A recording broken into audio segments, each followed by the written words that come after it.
નમસ્કાર મિત્રો, સ્વાગત છે તમારું અમારી YouTube channel Gujarat jobs and ન્યૂઝમાં.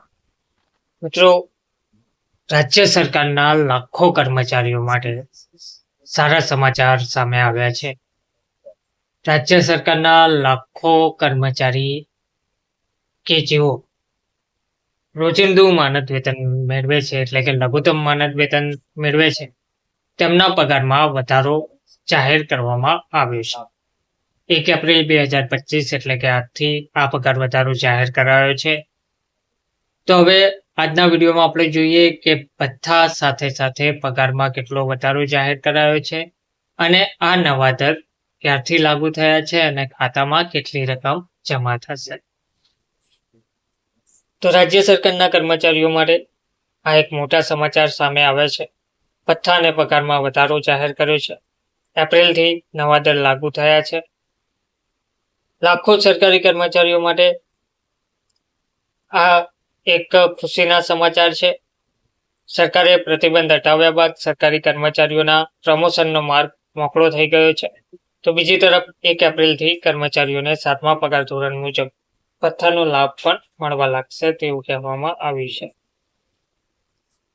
હકીકતમાં ફેબ્રુઆરીમાં જે રજૂ કરાયેલું બજેટ હતું 2025-26નું, તેમાં સરકારે કર્મચારીઓને 7મા પગાર પંચ મુજબ ભથ્થા આપવાની જાહેરાત કરી હતી.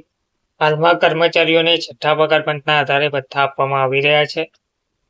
તો કર્મચારીઓને મળતા વિવિધ ભથ્થાઓમાં વિકલાંગતા ભથ્થું, HRA, સચિવાલય ભથ્થું, આદિવાસી વિસ્તાર ભથ્થું, મુસાફરી ભથ્થું, જોખમ ભથ્થું, દૈનિક ભથ્થું, પોલીસ કર્મચારીઓ માટે ભોજન ભથ્થું, યુનિફોર્મ ધોવાનું ભથ્થું અને સિલાઈ ભથ્થું જેવા ભથ્થાઓ સામેલ છે.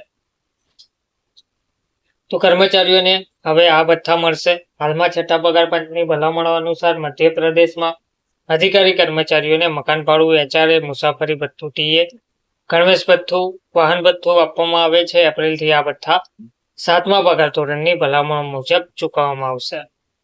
સામાન્ય રીતે સરકારી કર્મચારીઓને મળતા વિવિધ ભથ્થાઓમાં વિકલાંગતા ભથ્થું, મકાન ભાડું ભથ્થું, સચિવાલય ભથ્થું, આદિવાસી મુસાફરી ભથ્થું, જોખમ ભથ્થું, દૈનિક ભથ્થું, પોલીસ કર્મચારીઓ માટે ખોરાક ભથ્થું, ગણવેશ ધોવાનું ભથ્થું અને ટેલરિંગ ભથ્થુનો સમાવેશ થતો હોય છે.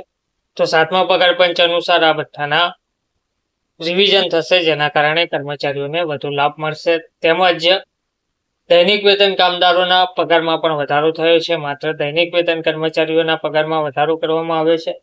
વધેલા માનદ વેતન 1 એપ્રિલ 2025થી લાગુ ગણવામાં આવ્યા છે. 1 એપ્રિલ 2025થી 31 સપ્ટેમ્બર 2025 સુધી નવા દરો જાહેર કરવામાં આવે છે. તે મુજબ દૈનિક વેતન કર્મચારીઓ અને કામદારોને દર મહિને 275 રૂપિયાનો લાભ થશે. આ સાથે જ તેમને નિયમિત કર્મચારીઓની જેમ રવિવારની રજા પણ આપવામાં આવશે.